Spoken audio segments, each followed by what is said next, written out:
Have you ever been alone in a place that's supposed to be crowded? Picture this. A young woman named Sarah, a first-year medical student, finds herself in such a situation. As the clock strikes midnight, she's alone, surrounded by the eerie silence of a morgue. The only company she has are the flickering fluorescent lights, their inconsistent glow casting unsettling shadows on these sterile walls. Sarah's usually rational mind can't help but succumb to the thrill that the spooky night brings. She attempts to distract herself, busying her hands with the day's arrivals, the recently deceased. The cold touch of their skin, a stark reminder of life's fragility, does nothing to soothe her growing discomfort. Each movement she makes echoes in the unnerving silence, amplifying her sense of unease. As she reaches the last body on her list, a wave of dread washes over her. The sheet covering the body seems to shift as if caressed by an unseen force. She tells herself it's her imagination, a trick of her tired mind. But curiosity, that relentless foe of better judgment, overwhelms her. With hands trembling slightly, she reaches for the sheet, her heart pounding with a mix of fear and anticipation. As she reveals the face underneath, a chilling gust sweeps through the room, causing the lights to flicker momentarily. The sight of a stranger's lifeless face, his skin unnaturally pale and eyes wide open, sends her heart racing even faster. The room falls back into an uneasy silence, broken only by Sarah's shallow breaths. She can't shake the feeling that she's being watched, even though she's alone. She blinks, sure that the man's eyes moved, but dismisses it as stress-induced hallucination. With a renewed sense of urgency, she jots down her findings, her grip on the clipboard unusually tight. But just as she's about to cover the man's face again, she notices a piece of paper tucked beneath her clipboard. Her curiosity piqued, she unfolds the note slowly, her heart pounding as she reads the hastily scrawled words addressed to her. "Sarah, leave this place. You are not alone." The silence was so overwhelming that she could hear her heart racing, as if preparing her for the horrors that awaited. With a brave smile, Sarah busied herself sorting through the recently deceased.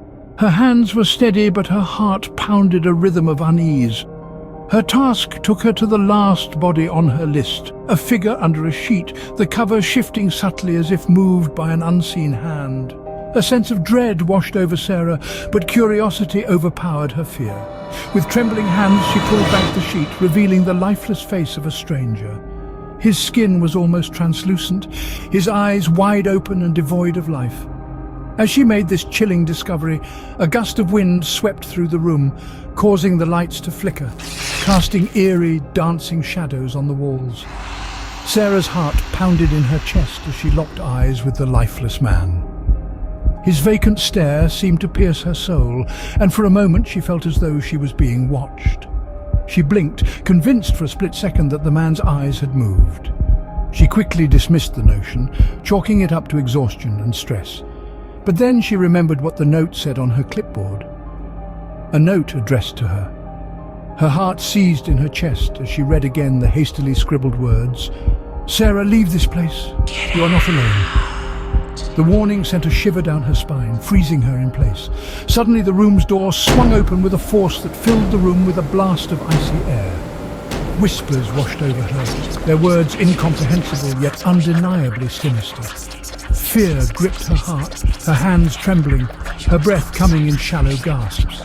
Sarah stumbled backward, knocking over a metal tray, its clattering noise echoing through the room. As the echo faded, it was replaced by an ominous silence. The morgue seemed to come alive, the walls closing in around her, morphing into a labyrinth that twisted and turned. In a whirlwind of panic, Sarah's gaze meets the man sprawled on the table, his eyes a penetrating force into her very soul. A scream rips through her, a plea for aid destined to fall on deaf ears. In this desolate hollow where the departed eclipse the living, her cries echo unheard. Awakening with a jolt, Sarah finds herself drenched in a chilling sweat, the horrific tableau but a sinister dream, her imagination preying on her darkest fears. Her trembling form takes a moment to regain composure, clutching at the strands of reality, reminding herself of her solitude in the morgue. With lingering dread, Sarah casts a wary look at the enigmatic man on the table, his unblinking eyes seemingly inviting her. Resolving to expedite her duties, she turns away from him, unaware that in mere moments A soft, eerie whisper from behind would implore her to lend an ear. But that tale, dear listeners, is for another time.